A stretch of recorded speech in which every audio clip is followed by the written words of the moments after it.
ستمبر کے اوائل میں بھارتی فوج گوجرانوالہ آئی اور میں دیگر مہاجرین کے ساتھ امرتسر چلا گیا۔ میں نے راستے میں کئی لاشیں دیکھیں۔ میرا اندازہ ہے کہ یہ مسلمانوں کی لاشیں تھیں۔ میں جلندھر چلا گیا جہاں میرے خاندان کے باقی ارکان مقیم تھے۔ اگرچہ جلندھر میں اب بھی کچھ مسلمان رہ رہے تھے، لیکن بیشتر مسلمان محلے ویران ہو چکے تھے۔ یہ بات واضح تھی کہ ان لوگوں کو بھی ہماری طرح سخت مشکلات کا سامنا کرنا پڑا۔ ہمیں وہاں پاؤں جمانے کے لیے سخت جدوجہد کرنا پڑی۔ میری والدہ اپنے شوہر کو کھونے کے صدمے سے کبھی نہ نکل سکیں۔ 1950 میں ان کا انتقال ہو گیا۔ میرے بھائی اور بہن جلندھر میں رہتے تھے، لیکن میں دہلی منتقل ہو گیا ہوں جہاں میری بیٹی اور بیٹا مقیم ہیں۔ اکثر اوقات میں گوجرانوالہ کے بارے میں سوچتا ہوں۔ مجھے اپنا گھر اور چاچا رمضان والا محلہ بھی یاد آتا ہے۔ اب میری عمر 81 سال ہے اور جاوید کی عمر بھی 78 سال ہونی چاہیے۔ میں اس مسلم خاندان کو ہمیشہ دعاؤں میں یاد رکھتا ہوں۔ Sub heading: Sudarshan Kumar Kapoor. میں 31 جولائی 1931 کو پیدا ہوا۔ میرا آبائی علاقہ گجرات کا قصبہ جلال پور جٹا تھا۔ میرے قصبے کی آبادی 17,000 تھی اور ان میں سے 1/3 ہندو اور باقی ماندہ مسلمان تھے۔ 14 مارچ 1947 کو ہم یہاں سے رخصت ہوئے۔ میرے والد کو ان کے ایک مسلمان دوست محمد حسین ڈار نے خبردار کیا کہ جلال پور جٹاں پر حملے کی تیاریاں کی جا رہی تھیں۔ البتہ یہ حملہ مارچ میں نہیں ہوا بلکہ اگست میں جا کر ہوا۔ ان دنوں میں اپنے میٹرک کے امتحان کی تیاری کر رہا تھا، لیکن ہمیں جان بچانے کے لیے گھر چھوڑ کر بھاگنا پڑا۔ ہم یہاں سے گوجرانوالہ کے علاقے اکال گڑھ چلے گئے جہاں میرے ننیالی رشتے دار رہتے تھے۔ وہاں ہم 5 ماہ مقیم رہے۔ اگست کے پہلے ہفتے مسلمانوں نے اکال گڑھ کے ہندوؤں پر حملہ کر دیا۔ انہوں نے ہندوؤں کی املاک کو لوٹا اور آگ لگا دی۔ قریبی گاؤں رام نگر پر بھی حملہ کیا گیا، جہاں سے وہاں کی تمام ہندو آبادی کو علاقہ چھوڑنا پڑا۔ ہندوؤں نے اکال گڑھ آریہ سماج مندر میں پناہ لے لی۔ مقامی ہندوؤں اور سکھوں نے ان کو ہر ممکن امداد فراہم کی۔ علاقے کے ممتاز مسلمانوں نے بھی انہیں ہر ممکن تحفظ کا یقین دلایا اور کہا کہ حالات کچھ ہی ہوں، آپ یہاں سے نہ نکلیں۔ چنانچہ ہندو اور سکھ اکال گڑھ کے گردوارے میں جمع ہوئے اور عہد کیا کہ وہ یہاں سے نہیں جائیں گے۔ البتہ انہوں نے ہمیں اس عہد میں شامل نہیں کیا کیونکہ ہم اکال گڑھ کے رہائشی نہیں تھے۔ ہمیں کہا گیا کہ آپ جہاں جانا چاہیں چلے جائیں۔ 14 اگست کو میں اکال گڑھ میونسپل کمیٹی میں پاکستان کا پرچم لہرانے کی تقریب میں شریک تھا۔ 18 اگست کو ہم نے سنا کہ گوجرانوالہ اور میرے آبائی قصبے جلال پور جٹا میں فسادات شروع ہو گئے تھے۔ 100 سے زائد ہندو مارے گئے۔ میں چاچا محمد حسین ڈار کا ممنون ہوں کہ جنہوں نے ہمیں قبل از وقت خبردار کیا اور ہمیں بچا لیا۔ وہ بہت اچھے نعت خواں تھے۔ 22 اگست کو ہم ڈوگرا فوج کی میت میں سرحد پار کر گئے۔ بعد میں مجھے بدری ناتھ کپور سے پتہ چلا کہ 7 ستمبر 1947 کو اکال گڑھ میں حملہ کر کے تمام غیر مسلموں کو موت کے گھاٹ اتار دیا گیا۔ مشرقی پنجاب میں بھی ہم نے ہزاروں مسلمانوں کو ایسی بربریت کے ساتھ قتل ہوتے دیکھا۔ سب ہیڈنگ: کاموکی میں ٹرین میں قتل عام۔ ٹرینوں پر حملوں کا سلسلہ مارچ 1947 سے ہی شروع ہو چکا تھا۔ آغاز میں درجنوں افراد مارے گئے۔ البتہ 14 اگست کے بعد اس قسم کے حملوں میں شدت آ گئی اور ہزاروں افراد کو قتل کر دیا گیا۔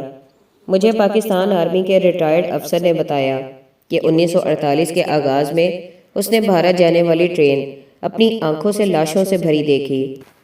تاہم نومبر 1947 کے بعد ٹرین پر حملوں میں نمایاں کمی آ گئی۔ ہندوؤں اور سکھوں کی ٹرین پر حملوں میں ایک بدترین حملہ 25 اور 26 ستمبر کو کاموکی میں کیا گیا۔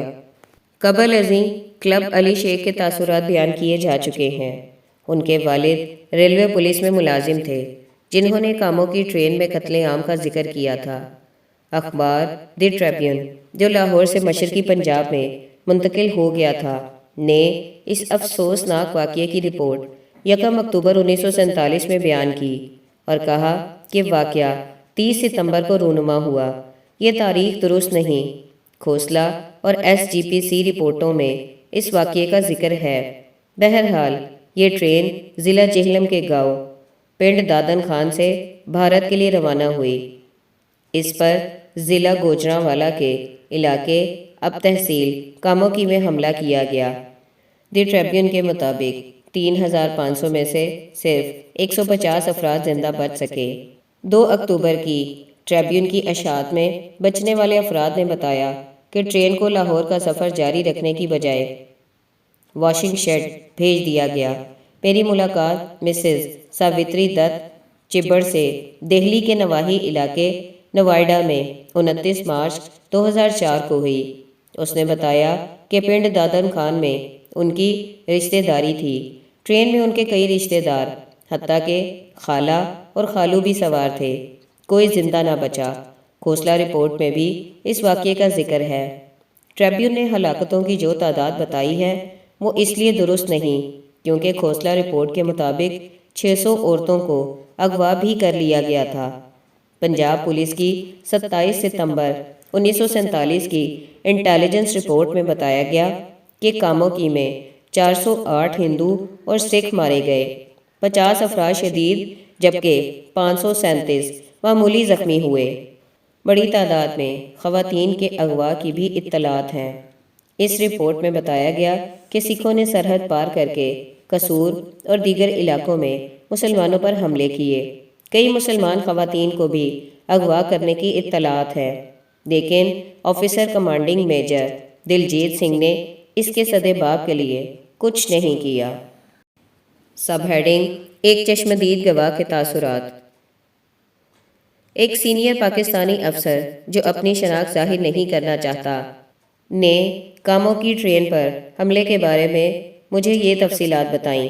میرے والد دہلی میں رہ گئے تھے کیونکہ وہاں وہ ماؤنٹ بیٹن کی سربراہی میں قائم پارٹیشن کونسل کے معاملات میں شامل تھے۔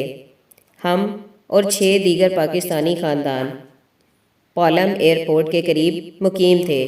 پہلے علاقے کی سیکیورٹی بلوچ رجمنٹ کے سپرد تھی، لیکن ایک روز میرے والد نے دیکھا کہ ان کی جگہ گورکھا اور ڈوگرا فوج نے لے لی ہے۔ اس سے وہ تشویش میں مبتلا ہو گئے۔ ایک شام کو ہجوم نعرے لگاتا ہوا علاقے میں آیا۔ ہمارے پاس کوئی آتشی اسلحہ نہیں تھا۔ میرے والد اور بڑے بھائی جن کی عمر محض 14 سال تھی، جن کے پاس صرف چھڑیاں تھیں، باقی تمام اہل خانہ سے کہا گیا کہ چارپائیوں کے نیچے چھپ جاؤ۔ خوش قسمتی سے ہجوم حملہ کیے بغیر چلا گیا، لیکن اگلے روز میرے والد نے ماؤنٹ بیٹن سے ملاقات کی اور کہا کہ وہ بدستور دہلی میں رہنے پر تیار ہیں، لیکن میرے خاندان کو پاکستان بھجوا دیا جائے۔ چنانچہ ہمیں چارٹر طیارے پر بٹھا دیا گیا۔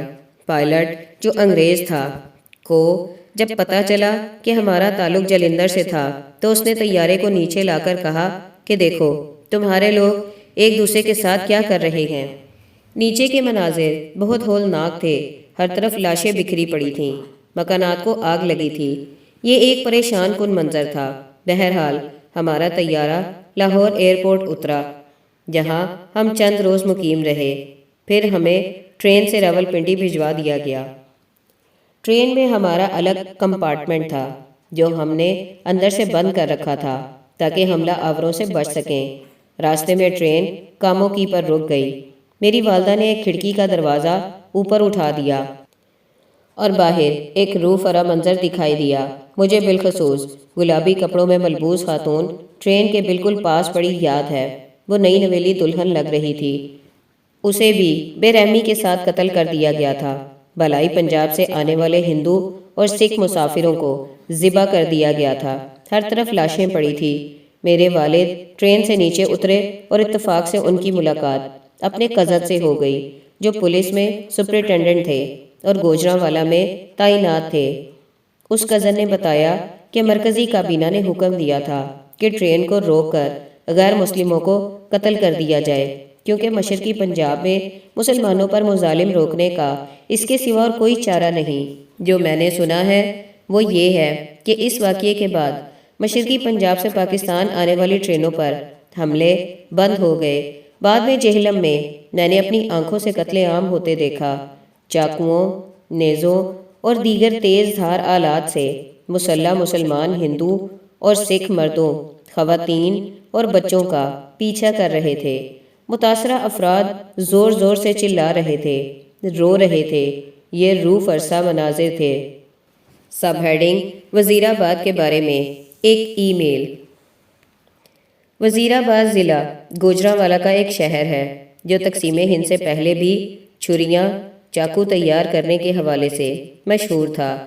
کارخانوں کے مالکان زیادہ تر ہندو تھے۔ تقسیم پنجاب کے وقت یہاں کی ہندو اور سکھ اقلیت شدید حملوں کی زد میں آئی۔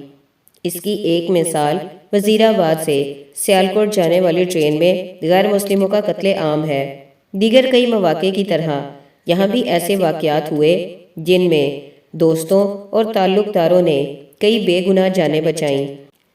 مجھے 14 دسمبر 2004 کو دیویندر بھردواج کی ایک ای میل موصول ہوئی جس میں انہوں نے مجھے اپنے نانا کے فرار کی تفصیلات بتائیں۔ میرے نانا جی پنڈت بسنت رام وزیر آباد کی ممتاز شخصیت تھے۔ وہ میونسپل کمیٹی کے امور میں کافی فعال تھے اور شہر کے امیر ترین افراد میں ان کا شمار ہوتا تھا۔ ان کی جان ایک وفادار مسلمان نے بچائی تھی۔ انہوں نے جموں کشمیر جانے کا ایک طویل راستہ اختیار کیا اور جب وہ جموں پہنچے تو ان کے پاؤں بری طرح سوج چکے تھے۔ ان کے اسی دوست نے نانا کا بچا کچا سامان بھی پیچھے بھیج دیا، حالانکہ مسلمانوں نے ہندوؤں کی پوری گلی کو آگ لگا دی تھی۔ میرے نانا خط و کتابت کے ذریعے مسلسل اپنے دوستوں کے ساتھ وزیر آباد میں رابطے میں رہے۔ یہ سلسلہ ان کی موت تک جاری رہا۔ وہ ہر روز وزیر آباد کی باتیں کیا کرتے تھے۔ ان کے لیے ایک لحاظ سے وقت جامد ہو گیا تھا اور وہ خود کو ذہنی اور جذباتی طور پر اپنے پرانے شہر میں ہی مقیم تصور کرتے تھے۔ دیویندر بھردواج کا میرے ساتھ رابطہ لاہور کے ایک پاکستانی کے توسط سے ہوا جو اس پوری داستان سے آگاہ تھا، حتیٰ کہ اس خاندان کو بھی جانتا تھا جس نے پنڈت بسنت رام کو بحفاظت بھارت منتقل ہونے میں مدد فراہم کی تھی۔ جس شخص کا میں ذکر کر رہا ہوں وہ اسٹاک ہوم میں میرا ایک پرانا واقف کار تھا۔ اکرم وڑیچ اب پاکستان واپس جا چکا ہے اور پنجابی ادبی اور ثقافتی سرگرمیوں میں کافی متحرک ہے۔ اس نے مجھے درج ذیل تفصیلات 22 دسمبر 2004 کو ارسال کی۔ تقسیم کی ہزاروں کہانیاں ہیں۔ پنڈت جی کی زندگی مستری نصیر نے بچائی تھی۔ مستری صاحب کا انتقال چند برس پہلے ہوا ہے۔ اس کا بیٹا جو قوت بصارت سے محروم تھا کو بھی اپنے والد اور پنڈت بسنت رام کی وہ دوستی کا علم ہے۔ اندھا ہونے کے باوجود وہ وزیر آباد میں پیپلز پارٹی کے جیالے کارکن کی حیثیت سے مشہور ہے۔ اس نے فوجی اقتدار کے خلاف مظاہروں میں حصہ لیا۔ وہ پولیس کے لاٹھی چارج سے خوفزدہ نہیں۔ آپ کو پنڈت جی کے واقعے کی تفصیل سننے کے لیے اس سے ملنا ہوگا۔ Sub heading: Sialkot. قدیم شہر سیالکوٹ میں مسلمانوں کی واضح اکثریت تھی، البتہ ہندو اور سکھ شہر کی اقتصادی سرگرمیوں بالخصوص کھیلوں کے سامان کی تیاری میں کافی متحرک تھے۔ 1941 کی مردم شماری کے مطابق ضلع سیالکوٹ کی آبادی 12 لاکھ سے معمولی کم تھی، جس میں 62.90% مسلمان، 19.41% ہندو اور 11.71% سکھ تھے۔ دیگر علاقوں کی طرح سیالکوٹ میں بھی مسلمانوں اور غیر مسلموں کے تعلقات دوستانہ تھے، لیکن وسط اگست سے فسادات پھوٹ پڑے جس میں کئی افراد کی جانیں چلی گئیں۔ مرنے والوں میں اکثریت ہندوؤں اور سکھوں کی تھی۔ سیالکوٹ جموں کی سرحد پر واقع ہے اور تقسیم کے دوران ہونے والے فسادات کی وجہ سے جموں سے بڑی تعداد میں مہاجرین سیالکوٹ آ گئے۔ میری دہلی میں 9 مارچ 2004 کو ایک معمر سکھ سمپورن سنگھ سے ملاقات ہوئی جس کا آبائی علاقہ سیالکوٹ شہر تھا۔ اس نے مجھے سیالکوٹ کے واقعات کی تفصیل یوں بتائی۔ میری پیدائش سیالکوٹ کے کھتری برادری کی ذیلی ذات سچ دیو سے تعلق رکھنے والے سکھ گھرانے میں 1921 میں ہوئی۔ جب ہنگامے شروع ہوئے تو میرے اہل خانہ اور میں نے گردوارہ بولی صاحب میں پناہ لی، جہاں کئی دیگر سکھ بھی موجود تھے۔ حملہ اس وقت ہوا جب پاکستان بن چکا تھا۔ ہم نے خراب حالات کے باوجود سیالکوٹ میں ہی رہنے کا فیصلہ کیا۔ میرے والد ڈاکیا تھے اور ہر مذہب کے افراد ان کی عزت کرتے تھے۔ ان کے پاس دانتوں کے علاج کا ایک خاندانی نسخہ تھا جو وہ ہر کسی کو مفت دیا کرتے تھے، اس لیے ہر کسی کو ان کی ضرورت پڑتی رہتی تھی۔ حملے کی قیادت پولیس اور مسلم لیگ نیشنل گارڈز کی وردی میں ملبوس افراد نے کی۔ یہ لوگ اللہ اکبر اور یا علی مدد کے نعرے لگا رہے تھے۔ سکھوں نے بھی جواب میں نعرے لگائے، لیکن ہماری تعداد بہت کم تھی اور ہم چاروں طرف سے محاصرے میں تھے۔ ہم نے مزاحمت کی، بھرپور کوششیں کیں، لیکن گولیوں کے سامنے ہماری کوئی نہ چلی۔ کچھ لوگوں نے ڈر کر گردوارے سے بھاگنے کی کوشش کی۔ میں اور میرے والد بھی باہر نکل آئے۔ ہم نے ایک دوسرے کے ہاتھ پکڑ رکھے تھے۔ میرے والد بوڑھے تھے، اس لیے زیادہ تیز نہیں دوڑ سکتے تھے۔ اس کے علاوہ بہنیں اور ماں بھی نہیں بھاگ سکتی تھیں۔ کچھ لوگ ہمیں مارنے کی نیت سے ہمارے پیچھے لگ گئے، لیکن اچانک ایک بدماش جس کا نام یقیناً بشیرہ تھا نے دھاڑ کر کہا، خبردار کوئی انہیں نہ مارے، یہ میری پناہ میں ہے۔ حملہ آور گروہ رک گیا۔ وہ ہمارے علاقے میں ہی رہتا تھا اور میرے والد نے ایک بار اسے دانتوں کے درد کی دوا دی تھی، بس اس سے ہماری جان بچ گئی۔ لیکن میری والدہ اور بہنوں کو اس وقت زندہ جلایا جا چکا تھا۔ مجھے آج بھی اپنی ماں یاد آتی ہے۔ وہ مجھ سے بہت محبت کرتی تھی اور اس کی کئی مسلمان سہیلیاں بھی تھیں۔ وہ بہت نیک خاتون تھی۔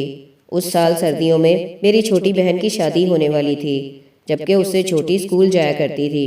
وہ سب ماری گئیں۔ حملے میں کم از کم 50 افراد کو قتل کیا گیا۔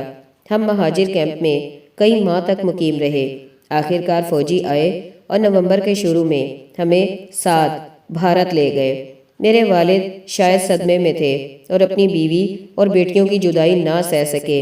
بہرحال 10 سال بعد وہ بھی چل بسے۔ میں نے ذرا تاخیر سے شادی کی اور دہلی آ گیا۔ آج ہمارے ہمسائے میں مسلمان گھرانے ہیں۔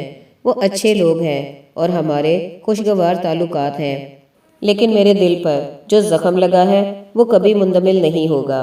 میں اپنے بچوں کو یہ واقعات سنانا چاہتا ہوں، لیکن شاید انہیں ماضی سے کوئی دلچسپی نہیں۔